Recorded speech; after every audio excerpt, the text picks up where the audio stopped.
오늘 말씀의 제목은 어디까지 가봤니? 라고 하는 제목입니다. 요새 광고 카피에 이런 말들이 가끔 나오죠. 네가 어디까지 해봤니? 어디까지 가봤니? 이런 얘기가 나오는데 비슷한 말로 생각하시면 되겠습니다. 여러분 고지 받으신 예배 순서지 뒷페이지를 한번 봐주세요. 뒤로 넘기겠습니다. 예수님이 이 땅에 오셔가지고 예수님이 걸어가신 그 인생의 발자취를 보면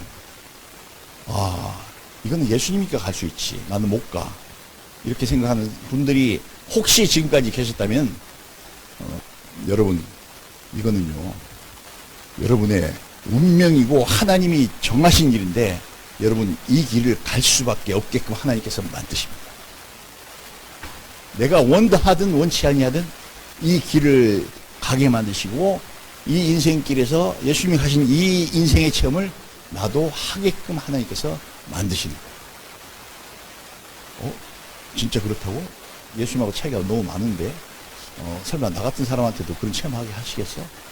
하나님이 여러분을 사랑하시기 때문에 여러분의 영혼을 구원해서 영생을 주시고 정하셨기 때문에 여러분이 예수님이 가신 그 인생의 길을 하나하나 체험하면서 인생을 갈 수 있도록 만드십니다. 피할래야 피할 수가 없어요. 여기서 피할 방법은 있긴 있죠. 그냥 예수님 배신하고 나 천국이 뭐고 다 필요 없어, 나 그냥 지옥 갈 거야, 이렇게 하고 가면 그렇게 갈 수 있습니다. 그러나 그렇지 않다면 내가 정말로 구원을 얻어야 되겠고 인생을 얻어야 되겠고 하는 그런 것이 내게 확실하다면 이 길을 피할 수가 없어요. 그래서 한번 더듬어 봅시다. 그 위에 도표가 있는데 왼쪽은 예수님이 가신 길입니다.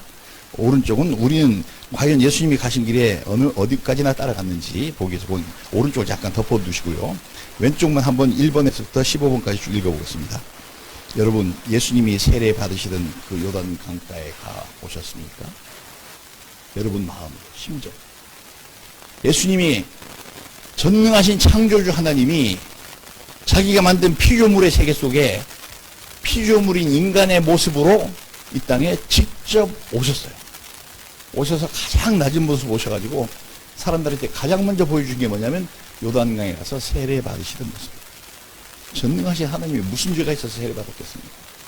우리를 위해서 세례 받으신 거예요. 왜? 예수님과 함께 세례 받고 예수님과 함께 부활해야 되기 때문에. 그래서 우리가 회개하면, 우리가 진정으로 회개하고 세례를 받게 되면 예수님이 받았던 그 세례의 의미가 우리에게 다 적용됩니다. 그래야 우리가 그 다음에 이루어 놓으신 그 결과, 부활과 영생을 취하신 것에 나도 그것을 받을 수가 있게 되는 첫 단추 출발이 세례받는 거예요. 근데 내가 요단강에 갔어. 자, 타임머신 타고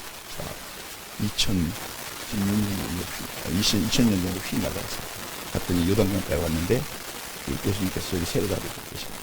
죄가 있어서 받고 계시는 게 아니라 나를 구원하시려고 세례 받으신다. 그 자리에 갔을 때 나는 어떻게 될까? 우리는 어떻게 될까? 오른쪽 페이지, 그 도표에 오른쪽을 보시고, 나도 진짜로 회개하고 내 삶을 진지하게 생각하고 나도 회개해. 이런 마음을 먹어야 될까요? 아니면 그건 뭐 예수님이 하시는 거지, 그냥 구경꾼이래요. 정말로 나도 내 인생 진지하게 생각하고 이 땅에 태어나 살았으니까 내가 구원을 얻고 영생을 얻어야 돼 라고 하신다면, 그 생각이 들었다고 하면 그 자리까지 가보신 겁니다. 근데 아직까지 그 생각도 안 들었어. 여기까지도 못 온 거예요. 출발도 못 온 거예요. 다시 2번에 왼쪽 봅시다. 예수님께서 세례 받으신 후에 많은 사람들이 나온지라 데리고 갈릴리 호숫가에 조그마한 언덕 위로 가셨어요. 그 언덕에 가신 이유는 지금처럼 마이크가 있는 것도 아니고, 그렇기 때문에 스피커가 있는 것도 아니기 때문에 자신이 조그마한 언덕 꼭대기에 올라가서 거기서 말씀하시고 나머지 사람들은 저 밑에 서서 들음으로 잘 들리게 하시려고 거기 올라가서 쭉 말씀하시는 게, 그 성경 펼치자마자, 신약 성경 펼치자마자 마태복음 5장에 나오서부터 6장, 7장 나옵니다. 그 우리가 산상수훈이라고 그랬죠. 심령이 가난한 자는 복이 있나니, 이렇게 시작하는 그 말. 우리가 그 현장에 갔다고 합시다. 예수님 저기서 저 언덕 위에서 크게 말씀하십니다. 심령이 가난한 자는 복이 아니 천국이 저기 있습니다. 라고 말씀하시는데 내가 지금 그 소리 듣고 있어요.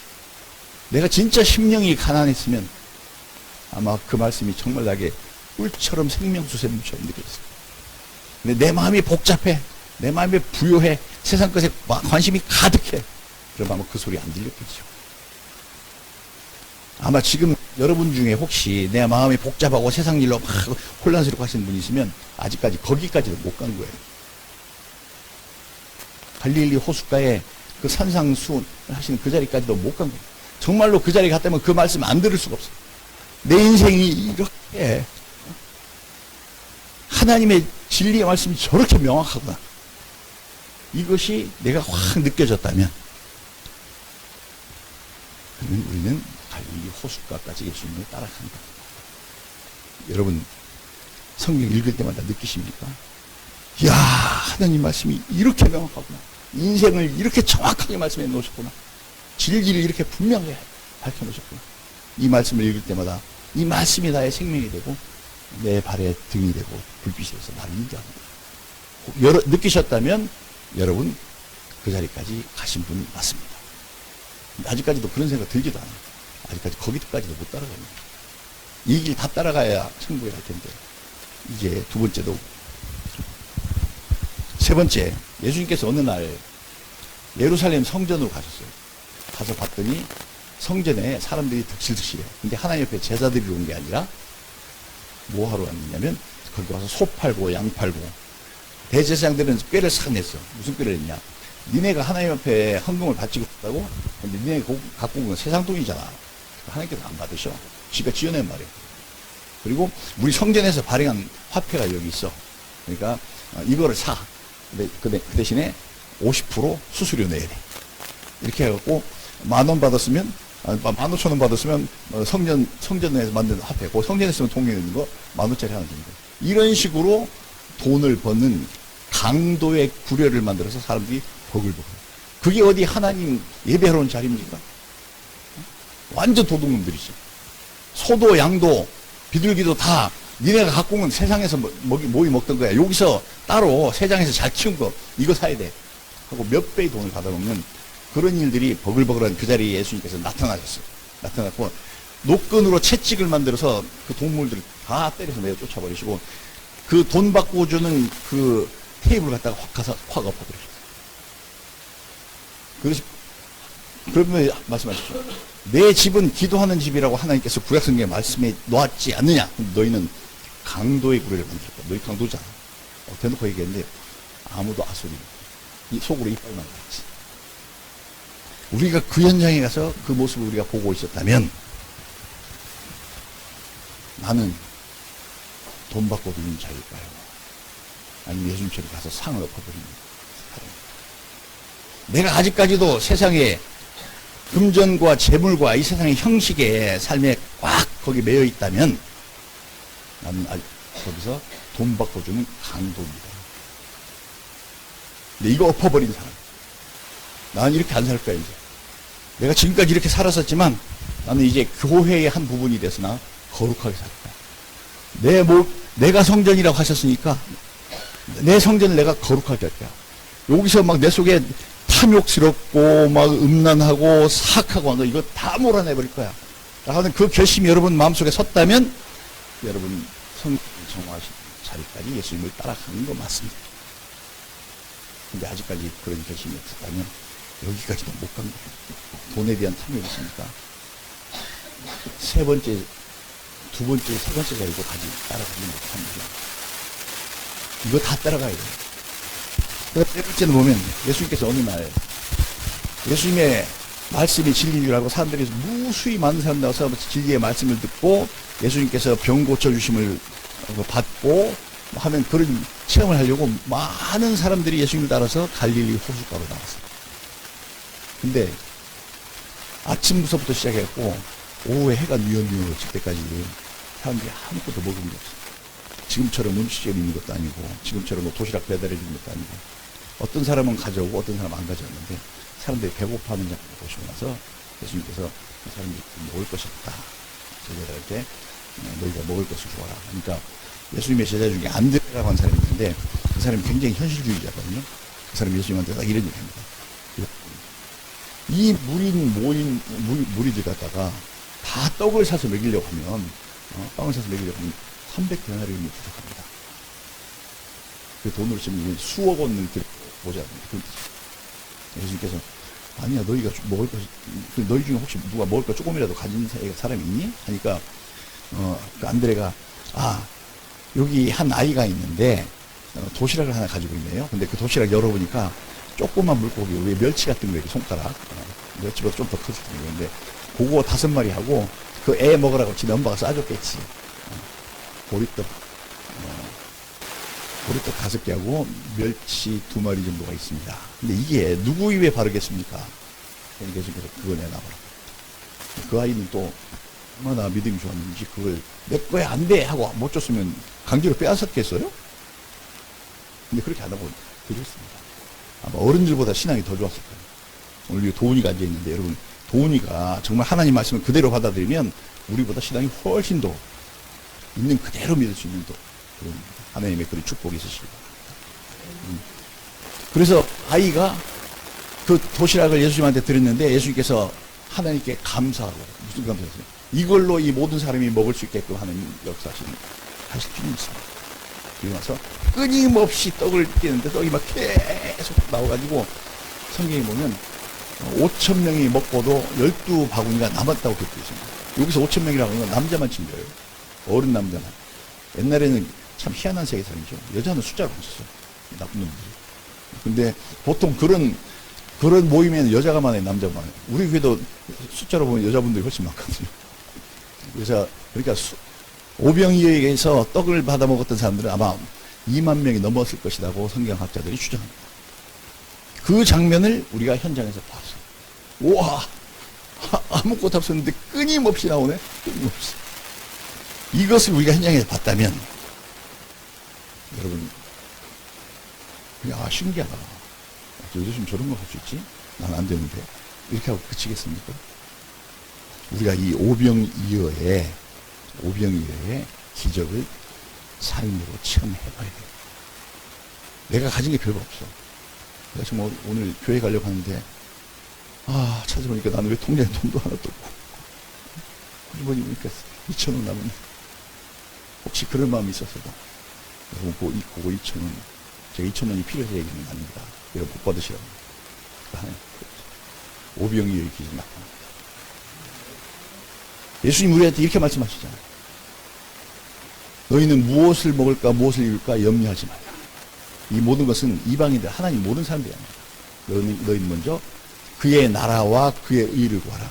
하나님의 뜻을 갖다 받아들여서 내 속에 하나님 나라가 건설되게 하고, 내가 하나님을 위하여 내가 살아가는 그런 사람이 먼저 되라. 그리하면 이 모든 것을, 네가 지금 필요한 모든 것을 더하게 될 것이다. 네가 생각하는 것보다도 훨씬 더 주실 것이다. 이거를 삶으로 체험을 해야죠. 내가 막 근심 걱정하고 있는 동안에 내 인생 내가 근심 걱정하지. 내 인생 하나님께 안 맡기고. 내가 정말로 내 인생 하나님 맡겨버리면 이 근심 사라집니다. 이거는 저의 인생 체험이기도 하고, 많은 분들이 아마 그런 체험을 하고 계실 거예요. 내 인생 하나님께 맡겨버렸더니, 나 이제 먹고 사는 거 걱정 없어. 있으면 먹고, 없으면 안 먹을 거고, 주시는 대로 나는 쓸 거고. 이렇게 살아봐야 돼요. 하나님께 맡기고. 내 욕심을 따라 살지 말고. 그러면 하나님이 공급하심을 다 체험할 수 있거든요. 놀라운 체험이다. 바로 그 체험을 한 사람은 오병이어의 기적을 일으킨 그 현장까지 따라간 사람이에요. 근데 아직까지도 나를 하나님께 못 맡겨. 내가 늘 스스로 불안해요. 내가 안 벌면 어떡하게 막 하고 벌벌 떨어. 이 사람 아직까지 이 자리까지도 못 온 사람입니다. 그날 밤에 그 기적을 일으키시고 난 다음에 사람들이 다 돌아가고 나서 예수님께서 제자들에게 사람들이 다 집으로 돌아가도록 하라 하고, 너희들은 먼저 배를 타고 이 갈릴리 호수 저 건너편으로 가라. 내가 따라갈게. 이렇게 하고 혼자 산에 올라가서 밤늦게까지 기도하셨습니다. 근데 제자들은 예수님이 가라고 하시니까 배 타고 떠났어요. 요새처럼 큰 배가 아니고 노저가는 배 있죠. 이제 우리 뗏마라고 하나. 그걸 타고 제자들이, 그 12명이 탔겠죠. 타고 이렇게 바다를 가는데, 그 갈릴리 호수가 참 묘하게 생겼습니다. 갈릴리 호수가 그 지중해 바다보다도 약 한, 180m 정도 얕아요. 170m가 얕아. 이쪽에, 지중해 쪽에 큰 산맥이 있고, 반대편에 산맥이 있는데, 여기는 깊은 계곡 속에 있는 조그만 호수예요.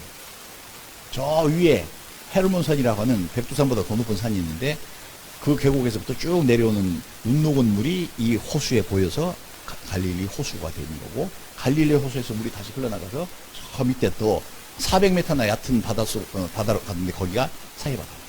좀 흘러가는 그런 과정인데, 지형이 이렇게 생겼다 보니까 낮에는 햇빛을 쬐면 물이 쫙 달아있습니다. 달궈져 있다가 그 다음에 밤이 되면 이 따뜻한 공기가, 수면에 대한 따뜻한 공기가 위로 하늘로 올라가면서 그 자리를 메꾸기 위해서 저 산 꼭대기에서 찬바람이 내리쳐 몰아칩니다. 헬문산 꼭대기에는 흰 눈도 쌓이거든요.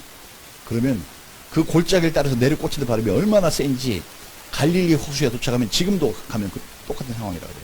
그러니까 혹시 뭐 이런 오병이어에 이런 걸 제가 체험하고 싶은 거기 여행 한번 가보세요. 바닷물이 뒤집어진다. 바다에서 치는 큰 파도처럼 파도가 친대요. 막 10m짜리 막 파도가 친다는데, 이거 조그만 댐 맞춰서 가다가 10m짜리 파도 만나면 그거 죽죠. 그냥 홀라당 뒤집어져가고 물에 빠져 죽을 뻔인데. 근데 제자들이 거기서 이제 그 갈릴리 호수가에서 살던 사람들이가 뱃사람들이잖아요. 어떻게든지 배를 잘 져서 갖고 막 그 위기를 막 모면하고 간신히 살아 있는데, 저쪽에 물 위로 캄캄하면 뭐 허연 빛이 하나 있는데 이쪽으로 걸어오는 거예요. 그러니까 제자들은 다 동일하게 생각했습니다. 아이고, 이제 진짜 죽었구나. 파도 때문에도 죽을 판인데 이제 귀신까지 만났어. 그러니까 우리는 이제 죽었습니다. 이렇게 하는데, 거기서 믿음이 있던 사람이 있었어요. 베드로. 베드로는 예수님이 우리를 죽게 내버려 두시지 않을 거야 라는 생각이 아마 있었던 것 같아요. 그 스토리를 읽어보면. 그래가지고 그 물기로 걸어오는 그 대상에게 주님 아니면 저렇게 할 수가 없겠지라는 생각, 믿음을 가지고 주님입니까? 물어보니까 예수님께서 나다. 그렇게 말씀합니다. 근데 안 믿어져. 그래서 베드로가 예수님한테 요청합니다. 진짜 주님이시면 나보고 이 물기로 오라고 한번 해보세요. 당신이 명령하시면 그 일이 나 갈 수 있을 것 같습니다. 하니까 예수님께서 오라. 그러자. 여러분, 베드로가 진짜 믿음 좋은 자리예요. 여기 있는 우리 지금 20몇 명 중에 그 폭풍, 5m, 10m짜리 파도 치는데 배가 막 뒤집어지려고 하는데 그 난간 밖으로 발 디딜 수 있는 사람? 손 한번 줘. 베드로가 그런 믿음이 있어요. 어떤 믿음이에요? 예수님을 믿는 거예요. 나한테 그런 능력이 있다고 생각하는 것이 아니라, 우리는 늘 나를 쳐다보니까 내게 능력이 없어. 뭐 분명하잖아요. 세상 살아보니까 피곤하고 힘들잖아요. 내가 능력이 없어서. 근데 능력 없는 나를 바라보는 것이 아니라, 나를 물기로 오라고 부르시는 그 예수님을 쳐다보고 예수님은 하실 수 있어 라고 하는 그 믿음을 가지고 발을 들인 거죠. 그래서 그렇게 걸어갔습니다. 가다가 예수님 쳐다볼 때는 물기로 진짜로 걸어지네 하고 이렇게 갔겠죠. 근데 확 소리가 나면서 파도가 덮치니까 파도가 쳐다봐야 물에 푹 빠졌습니다. 예수님을 쳐다보고 있을 때는 물 위를 갈 수 있었는데, 예수님을 안 쳐다보니까 물에 푹 빠졌어요. 사실 이거는 성경학자들이 인생의 삶의 파도, 우리가 많이 겪어봤지 않습니까? 인생이 어디 만만합니까? 정말 파도 칠 때는 내가 감당이 안 돼.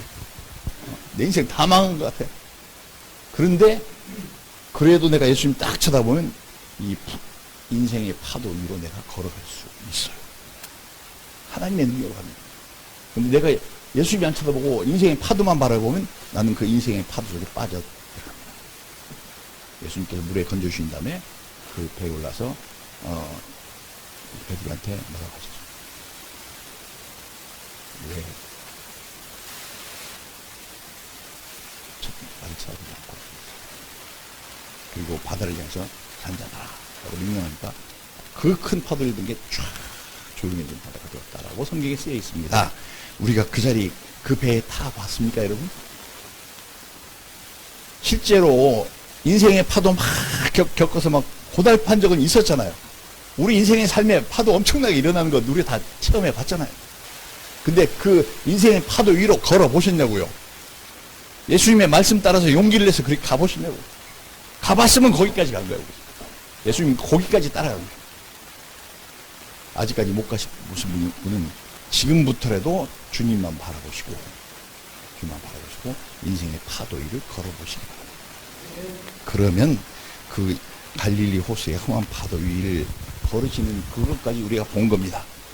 그 다음에 어느 날 주님께서 얘들아 니네 다 여기서 기도하고 그래도 산 밑에서 베드로, 야고보, 요한 셋만 데리고 너는 나 따라와 했고 높은 산이라고 표현이 되어 있는데 그 헬몬산이 아니고 저기 그 지중해 바닷가에 있는 산 같아요. 높은 산에 올라가셨어요. 거기서 올라가가지고 거기서 기도하라고 하니까 거기서 하나님께 기도하시는데 위에 그 모습이 되면서 찬란하게 빛이 나는 것을 보셨어요. 그리고 제자들이 깜짝 놀라서 쳐다보니까 그 옆에 모세가 나타나고 엘리야가 나타나서 예수님과 함께 셋이 무슨 이야기를 하고 있는가. 성경에 뭐라고 써있지 않는데 아마 제 혼자 생각에 앞으로 예수님께서 감당해야 될 그 십자가, 그다음에 부활과, 그다음에 그 예수 믿는 사람들에게 주실 그 영생에 관한 이야기를 갖다 거기서 나누셨을 것으로 혼자 짐작을 합니다.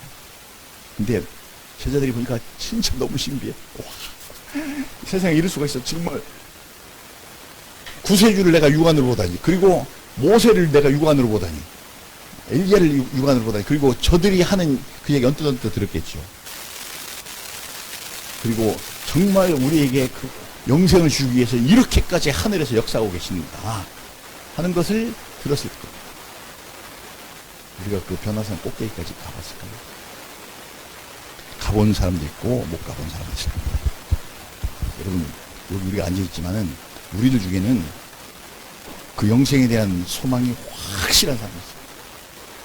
누가 뭐라고 해도 나는 절대 이거 지워지지 않아. 지울 수도 없어. 일평생 나한테 은혜를 베푸신 그 하나님이, 나에게 약속하셨던 모든 약속을 다 지키셨던 그 하나님이 나를 영생으로 이끄신다고 하는데, 이것은 나에게로부터 내 생각으로부터 지워지지가 않아. 이런 사람이 있습니다, 우리 중에. 이런 분은 변화산 꼭대기까지 가보십니다. 근데 아직까지도 진짜 영생이 있어? 가봐야지. 죽고 봐야지. 그때 가봐야 하는 거죠. 이런 사람은 이 변화산까지 못 간 거예요. 영생의 확신이 여러분 모두에게 다 있으시기를 예수님의 이름으로 축복합니다. 그런데 그 다음에 예수님께서는 점점 더 인생에 놀라우신 일을 하셨는데, 베다니 그 예루살렘 바로 옆에 거기 한 4km 정도 떨어져 있는데, 예루살렘이 산 언덕 위에 있거든요. 조그만 언덕 위에. 그 언덕이고, 그 베다니도 저쪽 산 언덕 위에 있는데, 거기가 중간에 계곡이 있어요. 저기 기드론 골짜기라고 하는 계곡이 있는데, 그 건너편 베다니 마을에 가셨는데, 그 마을에 예수님께서 굉장히 극진히 살아가는 한 가정이 있었어요. 그 부모님 다 돌아가시고 3남매가 살고 있었는데, 제일 위에가 오빠 나사로고, 둘째가 언니 마르다, 셋째가 막내 마리아입니다. 셋이 살고 있었는데, 여기가 참 기고한 운명을 거친 가정이에요. 근데 그 나사로는 문둥병이 걸렸다가 문둥병에서 치료됨을 받고 다시 고쳐짐을 받은 그런 기적의 사람입니다. 그런데 어느 날 예수님께서 갈릴리 호수 저 멀리 있는데, 예루살렘에서 사람이 누가 기별이 왔어. 얼마나 그 당시에는 뭐 전화기도 없고, 사람이 누가 무슨 일이 있으면 그거 자기가 본 걸 가지고 가든지 아니면 어디 적어 갖고 가든지 그 먼 길을 갖다가 걸어가야 됩니다. 쫓아가고 예수님한테까지 왔어. 와서 무슨 얘기를 전하느냐. 예수님께서 사랑하시는 그 옛날에 병도 고쳐주셨던 그 나사로 죽으려고 그래요. 빨리 와서 좀 고쳐주세요. 그때도 고쳐주셨으니까 지금도 고쳐주세요. 이렇게 하니까, 그래, 알았다. 이렇게 하고 안 가죠. 배신감도 느꼈으니까. 그래서 나중에 그 동생 마리아가 예수님한테 투덜거립니다. 주님이 여기 계셨으면 우리 오빠 안 죽었을 텐데. 와서 뭐 만나볼 때만 1000마디가 그렇게 막 투덜거리는 거죠. 예수님께서 안 가시고 있다가 그 다음날쯤 돼서 얘들아 가자 하고 또 제자들이고 그제서 그 먼 길을 또 걸어서 오셨어요. 왔더니 어떻게 됐냐. 나사로가 죽은 지 사흘. 이미 사흘 전에 죽었어요. 그래서 장례식 다 끝났어. 무덤 속에 다 집어넣었어요. 근데 거기서 시체 썩은 애가 쿵쿵 나갔어요. 예수님께서 오셨는데, 그 언니 마르다가 가가지고 예수님한테 와서 막 울면서, 마르다도 그 얘기하고 마리아도 그 얘기가 똑같이 해요. 주님이 여기 계셔 조금만 일찍 오시죠. 기왕 와주실 거 조금만 일찍 와주시죠. 우리가 사람 보냈을 때 그때 오셨으면 안 죽었을 텐데요. 막 그런 비슷한 얘기 막 합니다. 예수님께서 나사로가 죽은 거로 생각하니? 나사로 죽은 거 아니야. 나사로 나 믿었잖아. 나를 믿는 자는 죽지 않거든. 나사로는 지금 잠들었어. 그러니까 그 펄쩍집니다. 죽어서 썩은 내가 펑펑 나요라고 그 마르다가 위에 언니가 말을 해요. 그러니까 아니다, 따라와. 그리고 가서 그 나사로를 집어넣은 그 굴 앞에 무덤 앞까지 데려갑니다. 그리고 그 이스라엘 사람들의 무덤은 동굴을 여기 파가지고 동굴 속에다가 거기다 시체를 놓고 커다란 옛날에 우리나라 연자매트를 한 거 있잖아요. 그런 커다란 돌을 갖다 굴려서 그 입구를 막아놔요. 사람 혼자는 밀어넣어. 이게 밀리지 않도록 밑에 홈까지 파져 있어요. 털커덕 들어가면 빠져나오기 힘들어요. 장정들 여럿이 밀거나 지렛대로 이렇게 제게 넘어가는데 거기서 그 돌을 치워놓으라고 옆으로 굴리면 문이 열리거든요. 그리고 그 앞에서 그냥 살아있는 사람한테, 살아있는 나사로한테 말하는 것처럼 나사로야 나와. 나사로야 나와. 그러자 생각해 보니까 나사로가 죽은 시체 상태에서 그 시체를 뚫뚫 감는 미이라 만들 때 뭐 처음에 그 감은 채로 거기서 집에서 풀어놓는 거예요. 여러분 만약 그 현장에 여러분 있었다면 여러분 마음속에 무슨 생각이 드시겠어요? 죽은 거 봤는데 죽은 지 사흘 되는 거 내가 장사 지내는 거 다 봤는데 썩어서 냄새 풍풍 나는 거 다 맡았는데 살아서 나오네. 그 현장에 가 보셨냐고요. 내 신앙이 거기까지 자랐냐고.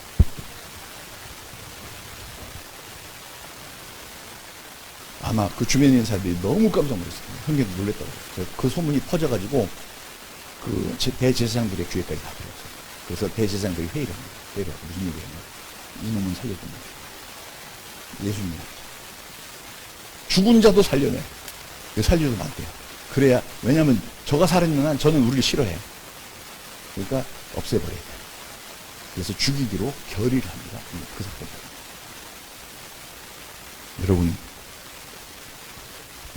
여러분 나사로처럼 살아날 걸 믿으세요? 그 현장에서 그 장면을 본 사람은 나사로도 살려놨으니까 나도 살려놨다. 확실하게 믿으세요. 예수님의 12 제자들, 예수님 따라다니는 사람들이 나사로는 살려주는데 난 살려주시나 이렇게 생각했겠어요. 자기를 살려주실 거를 확실히 믿으세요. 영생을 주실 거 분명히 믿으세요. 우리 속에 내가 분명히 영생할 거야. 나는 이게 끝이 아니야. 왜? 내가 능력이 있어서? 내가 잘나서? 아니죠. 나의 주님이 계시잖아. 나를 사랑하시는 주님이 계시잖아. 내가 인생 끝나고 이걸로 영원히 멸망? 이거 아니야. 나를 이렇게 사랑하시는 그 주님의 사랑을 믿으면 나를 반드시 살려내서 나를 영생을 누리게 하실 거야. 그래서 나는 그날을 위해서 살아야지. 이런 결심을 하셨으면 거기 나사로 살려내는 데까지 여러분 따라가시는 게 맞습니다. 아직까지 그 결심 없으시면 여기까지 못 온 거예요. 다시 살려내서 영생을 살게 하실 거야. 나는 그날을 위해서 살아야지. 이것이 나의 확고한 인생의 주관이 되어야 돼. 그런데 그런 사건만 매일 있으면 얼마나 좋을 텐데 예수님께서 결국 그 계곡 건너서 예루살렘에 가셨습니다. 가셔서 제자들을 먼저 보내시면서 이렇게 얘기하십니다. 길 가다가 어떤 사람을 만날 텐데 나귀를 끌고 간 사람 만날 거야. 근데 그 나귀를 끌고 물동이를 이고 간 사람 만날 거야. 근데 그 사람 따라가봐.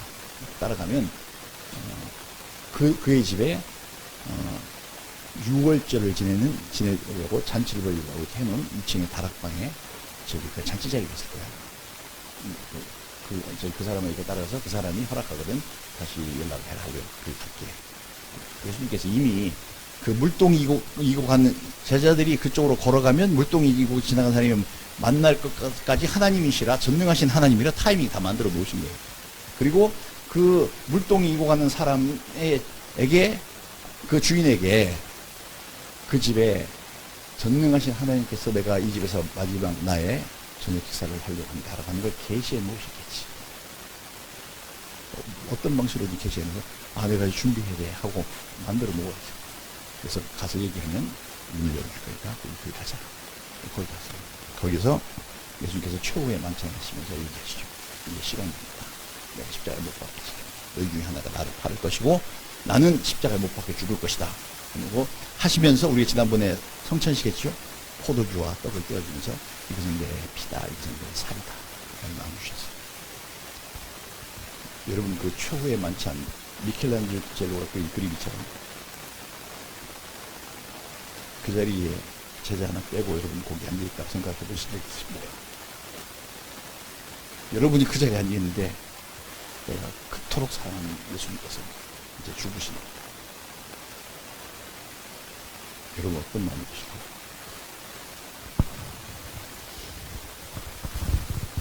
아마 제자들도 그런 생각을 했습니다. 주님이 죽으면 나도 같이 죽을 거야. 주님이 살면 나도 같이 살 거야.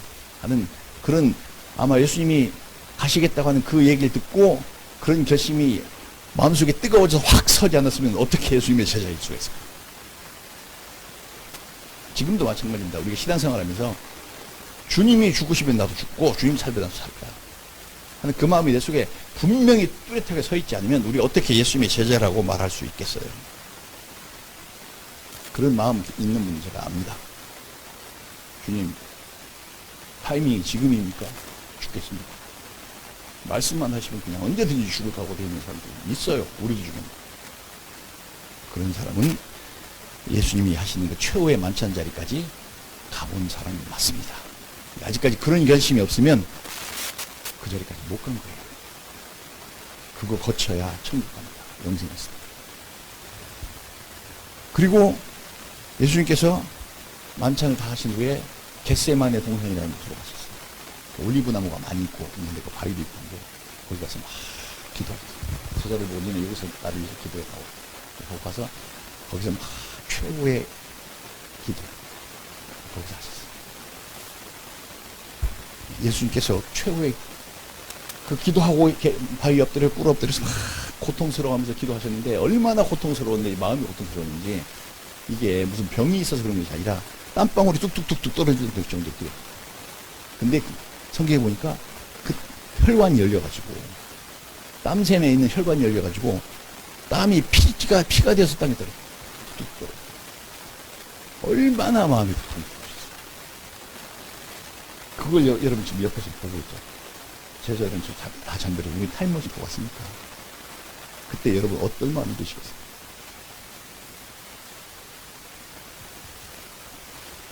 예수님이 왜 그렇게 괴로워하셨을까요? 성경에 보면 예수님은 죄를 알지도 못한 분이라고 생각했어요. 죄가 뭔지 자체를 몰라. 한 번도 죄질 생각을 해보신 적도 없어. 그랬는데 인류가 하나님을 배신하고 있었던 모든 죄를 다 내가 했습니다. 다 내 탓입니다 하고 다 뒤집어 쓰십니다. 하얀 종이가 있는데 티끌하나 하얀 종이인데 똥칠하는 것 같아요. 얼마나 괴로우시겠어요. 그 모든 죄들을 하나하나 일일이 다 꺼내서 그 속에 죄의 의도와 그 죄의 잔인함과 더러움과 추악함과 아주 아니 그걸 다 자기 것으로 그냥 내 걸로 해줄게 이렇게 한 게 아니라 정말 나 때문입니다라고 그렇게 고통스러워하면서 그걸 다 받아 넘기시느라 땀이 핏방울처럼 내려서 땅에 떨어지죠. 그 장면을 보셨을 때 여러분 어떤 생각이 나시겠어요? 여러분 남의 죄를 위해서 저 사람이 저 주인 맞아. 그런데 저 사람이 살아날 수 있다면 대신 죽을게요. 주님. 저들이 살아날 수 있다면 제가 대신 죽을게요. 예수님처럼 희생 제물이 되려고 하는 그런 마음 먹어보신 적이 있습니까? 그 마음까지 내 속에 나의 것이 되어야 겟세마네 동산까지 따라가는 거예요.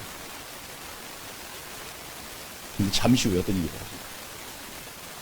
가야바 대제사장 가야바의 종들이 손에 횃불과 검과 몽치라고 되어 있는데 막 몽둥이를 들고 와 떼그려 나타났어요. 그리고 그 캄캄한 밤에 정확하게 딱 이 사람이 예수님이라고 하는 걸 딱 알았어. 왜? 가룟 유다가 와서 선생님 안녕하십니까?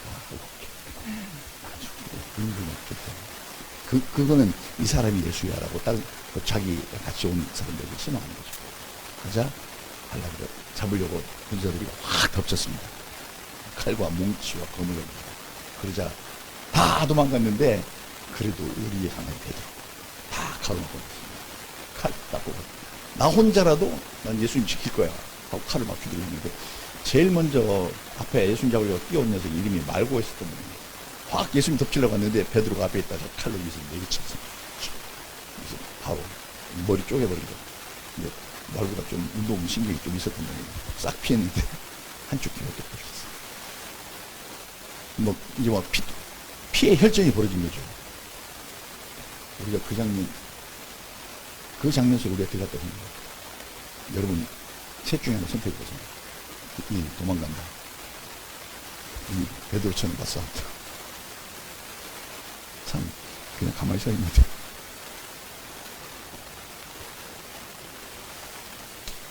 여러분, 어떤 겁니까? 지금 한두 명이 아니에요. 수백 명이 잡아왔어. 우리 잡히면 큰일 나거든요. 예수님은 실세가 아니고, 정말 야인이고, 저쪽에는 실권을 잡은 가야바의 부하. 숫자별로도 안 되고, 저쪽 완전 무장했어. 이쪽은 아무런 무장도 없어. 베드로처럼 가로막고 나와서 싸우겠습니다. 많은 사람들이 확률적으로 도망가려고 합니다. 그 장면에서, 그 장면까지 우리가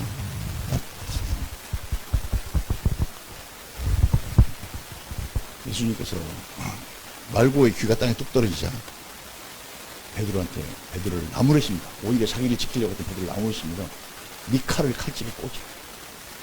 칼로 흥한 자는 칼로 막. 이런 식으로 살면 안 되는 거야. 다시 집어넣어. 조그맣게 말했겠어요. 뭐라 그러는데 큰 소리 말했겠죠. 베드로가 그 말을 듣고 칼집에 꽂아.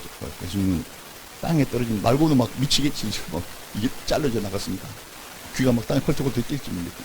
주소다가 말고를 다시 붙여주십니다. 말고도 죽일 것 같아요. 내가 자기가 죽이려고 잡으러 왔는데, 잡으러 온 그가 내 떨어진 귀를 다시 붙여서 막 낚였을 때, 예수님이 베드로에게 하신 말씀을 우리가 딱 담아드려야 됩니다. 우리는 육정적으로, 나는 절대 도망 안 가. 내가 죽어도 나 예수님 지킬 거야. 이런 마음 가지신 분이 계실지도 몰라요. 그런데 예수님 말씀을 드려야죠. 예수님이 뭐라고 하거나 말거나, 예수님이 뭐라고 하거나 말거나, 칼을 뽑아고 막 휘두르는 우리가 되면 안 됩니다. 그게 예수님을 지키는 게 아니에요. 그게. 지키는 것이 아니고 오히려 더 하나님의 뜻을 이루지 못하게 가로막는 것이 돼서 예수님께서 칼집에 칼을 꽂으라 하니까 베드로가 갖다 꽂았습니다. 오늘날이죠. 여전히 나는 베드로와 같은 생각을 가지고 있을 수 있어요. 세상적인 방식. 누가 나한테 잘해주면 나도 잘해줄 거야. 누가 만약에 나와 또는 내가 사랑하는 사람을 치면 나도 가만히 안 있어. 나도 맞상대할 거야. 이런 생각이 우리를 지배하고 있을지도 모릅니다. 애들이 엄청 귀엽지만 이럴 때도 하나님 말씀에 집중할 수 있으면 여러분이 은혜로운, 우리는 있죠. 이렇게 지금까지 배워온 게 세상적으로 나한테 잘해주면 잘해주고 못해주면 못해주고, 나한테 그렇게 해를 입히면 나는 원수 갚고 싶고, 이게 우리의 생각인데, 이런 사고방식으로 우리가 지금까지 살아왔다면 예수님께서 우리의 그 사고방식을 나무라시는 거예요. 그렇게 살지 말라.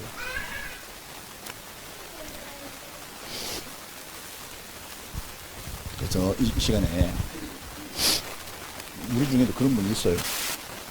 그렇지 아직 못한 분도 있고, 그게 뭐냐면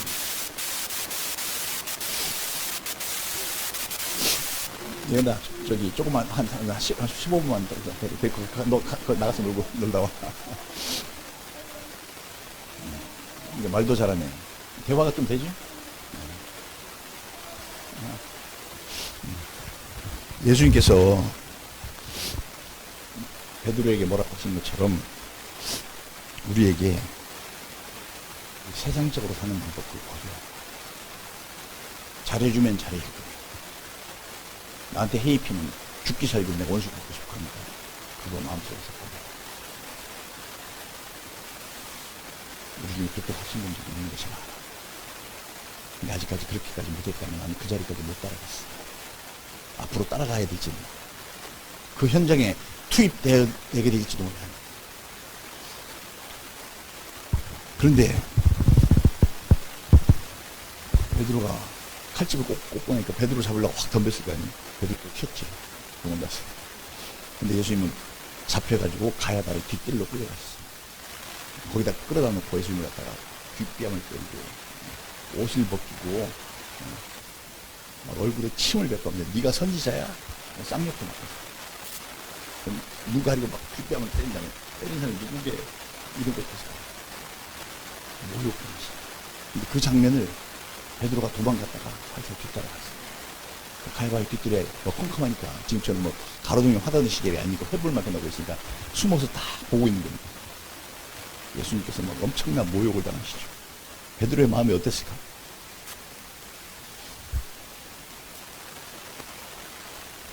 여러분, 기가 막혔을 거예요.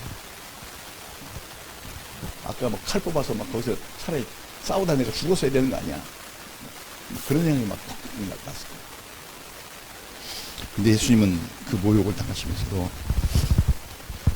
심지어 채찍으로 때렸는데 얼마나 때렸는지 로마 병정에게 맞기 전에 거기서부터 먼저 하셨어요.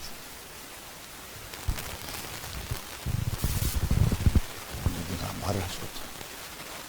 그래서 내가 제자다 이제 하고 뛰어나가고 무슨 만화영화 나오는 것처럼 그렇게 할 수 없어서 그 장면을 묵묵히 보고 견뎌내는 베드로의 심적 고통이 굉장히 컸을 겁니다. 여러분, 때때로 있죠. 우리가 살다 보면 예수님 때문에 내가 이거 안 당해도 될 일인데 예수님 때문에 당하는 일들이 있어요. 신앙이 더 성숙해지는 그런 일이. 그때 아무 말 말고 고래하게 당하고 그것을 튀어나가는 거예요. 이미 그렇게 주님의 일을 하다가 어려워도 고통당하고 모욕당해도 말도 안 있는 그 지경 그런 것을 하시는 분들은 예수님이 고난당하는 거기까지 내가 따라가 본 사람.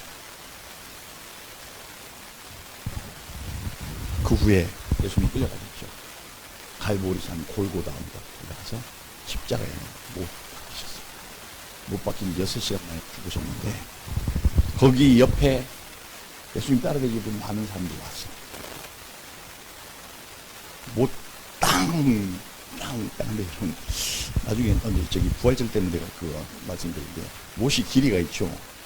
약 한 7인치 정도 한 20cm 넘는 거고 직경이 거의 한 1cm 정도 그걸로 여기다가 박았습니다. 손에는 안 박아요. 손에 박으면 세웠을 때 이 찌개 한복 관절에 뼈가 부러지는 그거를 옆에서 지금 이 3년 동안 예수님을 따라다니고 그분을 진정으로 존경하고 사랑하고 그분이 하나님의 아들이라고 믿었던 사람들이 쳐다보고 있는 거예요. 얼마나 고통스럽어요. 여러분 거기까지 따라갈 용기가 있어요? 도망가서 그냥 집안에 가만히 숨어 있는 게 낫지. 그 고통스러운 장면을 내가 꼭 봐야 되겠다 하면서 나는 너 징그러운 거 못 봐. 이렇게 하면서 아마 도망갔을 가능성이 있죠. 근데 예수님이 십자가에 못 박힌 그 모습을 보고 나도 이 세상의 욕망과 무슨 모든 가치를 나도 저렇게 버려야 된다 하고 예수님의 말씀을 믿었다는 그런 생각이 났어요. 지금 여러분 마음속에 내가 가진 모든 욕망과 이 세상의 가치 나는 버렸어. 그래서 내 거 아니야. 한 사람은 이 자리까지 간 사람이 맞습니다. 근데 아직까지 내 욕망 못 버렸습니까? 이 세상에 같이 떠나 살지 못하고 있습니까? 아직 골고다 언덕까지 따라가지 못한 사람이에요. 근데 이거 다 따라가야 영생을 얻고 구원을 얻는다는 거예요. 그래서 예수님이 6시간 만에 죽으셨습니다. 죽었을 때 아리마대 사람 요셉이 가가지고 그 사람이 국회의원이 있었거든요. 그 당시에 근데 시체 달라고 해가지고 받아서 자기가 자기를 위해서 준비했던 그 향품과 또 그 시체가 감는 미이라 감는 수의를 입혀가지고 자기 무덤에 갖다가 장례를 지냈습니다. 그것을 아리마대 요셉 혼자만 한 것이 아니고 십자가에 못 박힐 때 옆에 있었던 많은 사람들이 보고 예수님이 예수님의 시체가 놓여져 있는 그 무덤을 가서 봤죠. 이게 타임머신이 됐습니다. 조금 더 십자가 못 박혀 죽고 싶어요. 그렇죠. 여기까지 하는 그 의미도 알아. 예수님이 왜 죽었는지 알아. 왜냐하면 3년 동안 늘 그 말씀 하셨거든요. 너희 죄를 위하여. 나의 죄 때문에 그렇게 비참한 죽음을 주고 저 안에 지금 시체가 있네. 그 생각이 여러분 그 무덤 앞에 갔을 때 눈물 안 나면 무슨 일이지? 나의 죄 때문에 그랬어. 그 앞에서 눈물이 펑펑 쏟아지겠죠. 그런데 내가 예수님 가신 그 길을 따라가야 된다 하니까 누구든지 나를 따라오래, 나 있는 곳에 오래거든. 또 나를 따라오래거든. 성경에 보면 세 군데 나와 있는 내용을 모아서 예수님 그렇게 했습니다. 누구든지 나를 따라오래거든. 누구든지 내가 있는 곳에 오래거든. 자기를 부인하고 나라고 하면 자라거든. 그래서 항상 내 욕망도 나오고 나의 인생관도 나오고 툭툭 튀어나오고 나는 자기 십자가를 지고 너도 나처럼 네가 죽어야 될 네 몫의 십자가가 있는데 거기서 죽어. 그리고 나야 나를 따라올 수 있어 라고 성경에 마태, 마가, 누가에 다 써져 있어요. 우리가 그 자리에 갔어. 우리도 그렇게 죽어요. 여러분, 십자가 위에서 아무런 말씀도 몇 가지 가상 칠언이라고 해서 그 말씀이 있어요. 그런데 예수님은 죽어서 저 무덤 속에 아무 소리도 없이 가만히 있는 거예요. 누가 우리 죽이면 나는 가만히 있었어. 막 항의하고 막 싸울 거야. 그리고 이 부당한 일에 대해서 나 가만히 안 있을 거야. 막 여러분 싸울 마음이 있습니까? 아직까지 여러분 예수님의 무덤까지 가보지 못한 그런 일이 있어도 나는 아무 말도 않고 아무 원망도 없고 아무리 비참해도 아무 후회도 없고 내가 십자가에 못 박혀 죽는 일이 있어도 나는 아무 후회가 없어. 그리고 나를 죽인 사람에 대해서 아무 원망도 하지 않고 그렇게 생각을 가지고 있는 분은 거기까지 가신 분이에요. 마지막으로 15분에 보면 예수님 부활하셨어요. 그리고 120명의 많은 제자들에게 얘기했겠죠. 너희가 이 예루살렘 성을 떠나지 말고 하나님께서 약속하신 것을 받을 때까지 여기서 기다리고 기도하고 있어라. 근데 다 흩어지고 120명만 마가의 다락방에서 막 기도하다가 성령 세례를 받았어요. 그러니까 완전히 새로운 사람이 됐어요. 여러분, 그 이후로 성령 세례 받은 이후로 제자들은 이 세상 사람이 아니야. 그들이 살아가는 거 보면 삶이고 죽음이고 아무 소용없어. 그 사람들. 이 세상을 초월해서 살아가는 갈라디아서 2장 20절에 있는 그 말씀처럼 지금 내가 육체 가운데 것은 나를 사랑하사 자기 몸을 버리신 그리스도 예수입니다. 내가 지금 살아있는 것은 내가 사는 게 아니야. 내 속에서 예수님이 살아가는 것이다. 이렇게 말할 정도로 사람이 완전히 바뀌어버렸어요. 여기까지 가야 구원이 확정되는 것이고 그런 마음이 생겨야 구원이 확정되는 것 영생을 얻게 되는 거예요. 우리 어디까지 따랐습니까? 혹시 여러분들 중에 가다가 포기하신 분 없나요? 포기한 사람들은 구원도 없고 영생도 없습니다. 지금 제가 몇 번 물어봤죠. 여러분 어디까지 가셨습니까? 아마 여러분 양심은 대답할 거있습니다. 어디까지 있는 것 같은데 그 이상 못 가고 있는 것 같아요. 이렇게 내 양심이 대답을 해야 될 텐데 이 양심도 눌러버리고 못 따라차고 가만히 난 대답하고 싶지 않아. 혹시 그런 생각이 들었다면 나중에 하나님 앞에 갔을 때 하나님 보십시오. 난 네가 누군지 다 모르겠다. 그럴 수 있어. 내 양심마저 불러. 여러분, 우리가 성경을 잘 읽어보면, 이런 점이 있었네 하고 확 발견될 때가 있는데, 예수님께서 천국에 관해서 영광에 관해서 무슨 여러 참 말씀을 반복적으로. 근데 그 중에 할 때마다 꼭 무슨 단어를 빼놓지 않냐면 다. 모두 다. 영어로 all. 모든 것을 마음을 다하고 뜻을 다하고 성품을 다하고 목숨을 다하여 주너야 하는 사람. 어떤 사람이 밭에서 보물을 발견했는데 가서 자기 소유를 다 팔아 그걸 샀다. 아주 가장 귀한 인생의 가장 큰 진주를 발견했으면 자기 걸 다 팔아서 다자가 성경 속에 반복적으로 나옵니다. 우리는 모든 것을 다 버리고 다 바쳐야 비로소 예수님을 제대로 만날 수 있도록 영생합니다. 말씀 다 마쳤는데요. 한 가지 숙제를 마치겠습니다. 오늘 받으신 이 예배 순서는 버리지 마시고 교회를 놓고 가지 마시고 꼭 집으로 가지고 가십시오. 그리고 그 뒷면을 보시고 그 뒷면에 보면 밑에 그림이 두 개 있어요. 패션 오브 크라이스트라는 영화에 나오는 장면을 제가 이렇게 따서 여기다 했는데 그 위에 있는 사진은 예수님이 저렇게 죽으셨습니다. 그 밑에 있는 사진은 예수님 얼굴이었죠. 내가 이 길 15번까지 난 다 왔어 하시는 그 빈 예수님의 얼굴 빈 공간에다가 잘 그려진 자기 얼굴을 그려내십시오. 자기 얼굴이 그리는 의미가 있습니다. 우리가 어디까지 가야 된다고요? 예수님이 십자가에 못 박히는 이 장면까지 우리가 가야 되는데 갔으면 그려놓으시고 아직까지 못 가셨으면 그려놓지 마시고 어딘가에 붙여놓으세요. 그렇게 해서 거기까지 가려고 하고 어느 날인가 아닌 거기다 예수님을 그려놓는 여러분 되시기를 예수님으로 축복합니다.